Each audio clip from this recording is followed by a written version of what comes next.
My first and middle name is Lucas Eli. I was born in Seattle, Washington in 1990.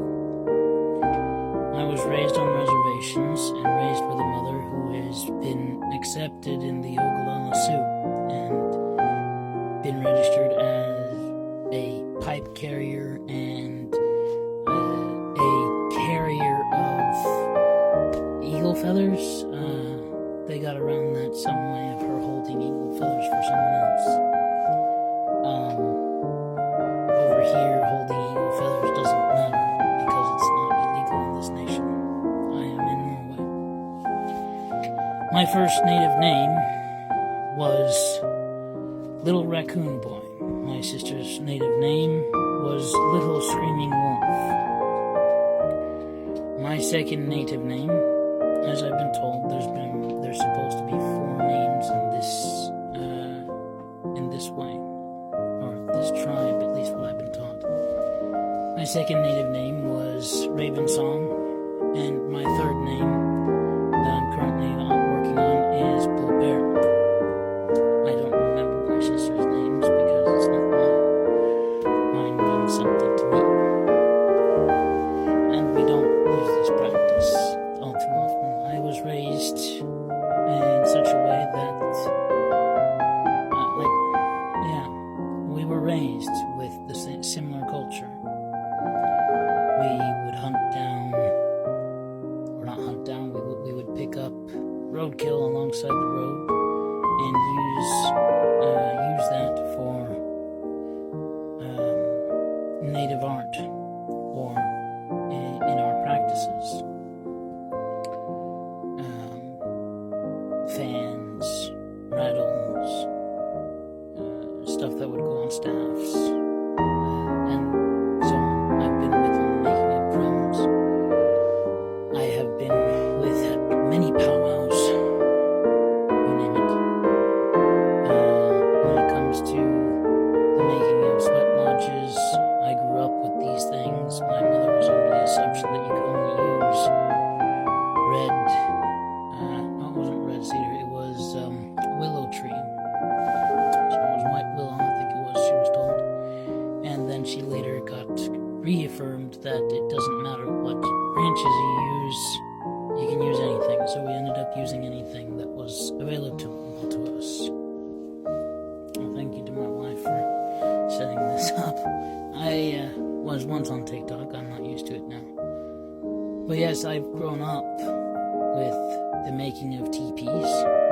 I've grown up with the making of pipes, the making of flutes. I've grown up watching dancers and wishing to be one of them. I once did have long hair. The lifestyle I was leading back then was not a good one, and it was time for a change.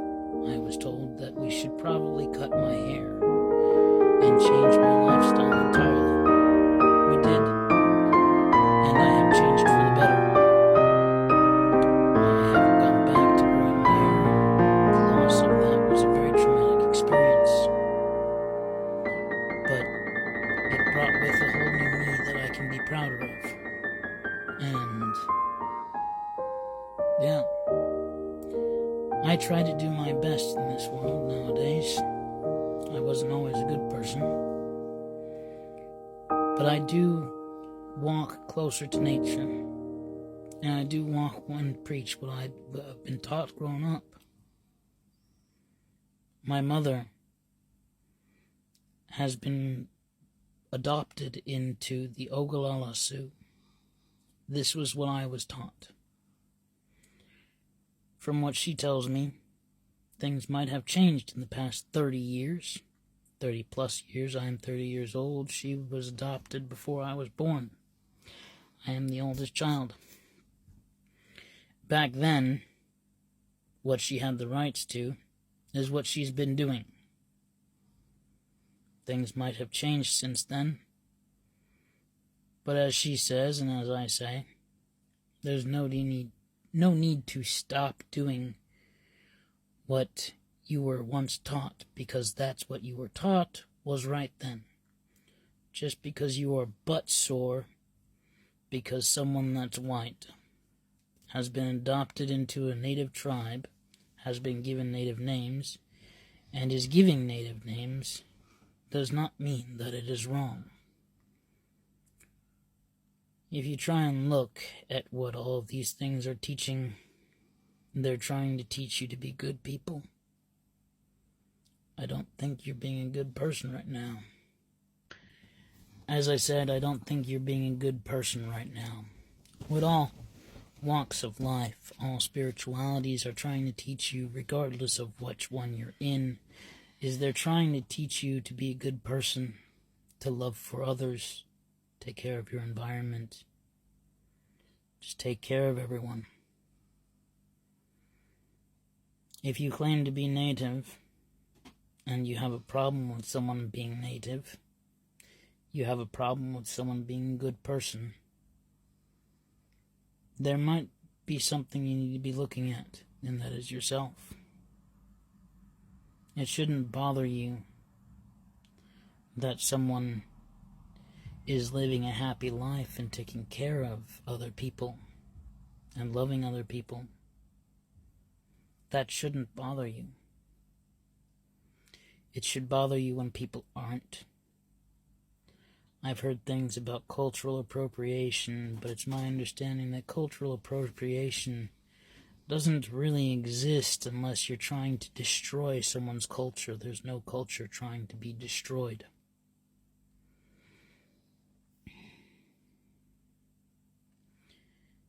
Try and take a good look at your spirituality.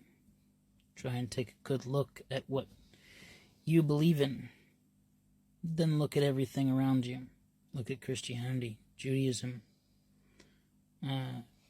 Islam, Buddhism, anything outside of the big ones as well as the big ones. Love your neighbor. Love your friends.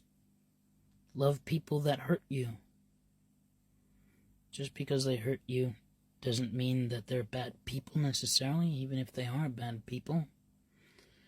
There's a saying that goes, pray for the son of a bitch because he needs it. Yeah. Be a good person. Think about it.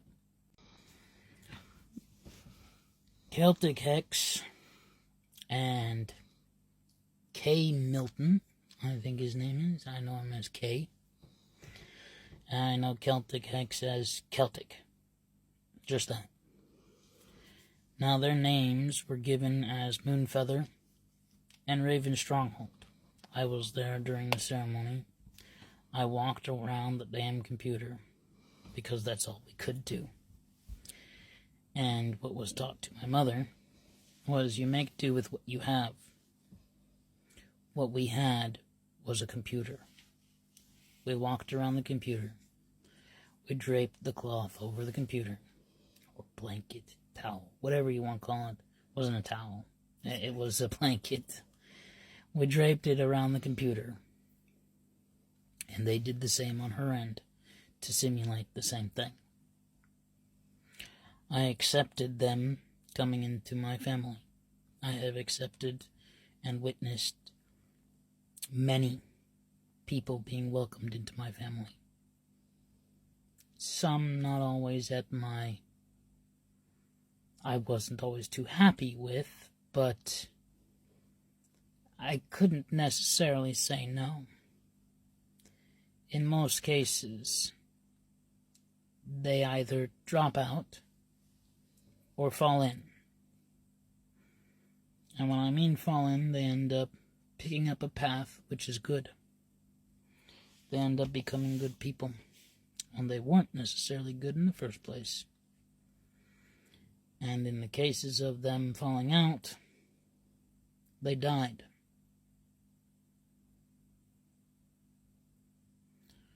So yeah, I'll welcome anyone into my family that will eventually become a good person. And just the fact that they're not a good person yet doesn't mean that they're not going to be. Oh,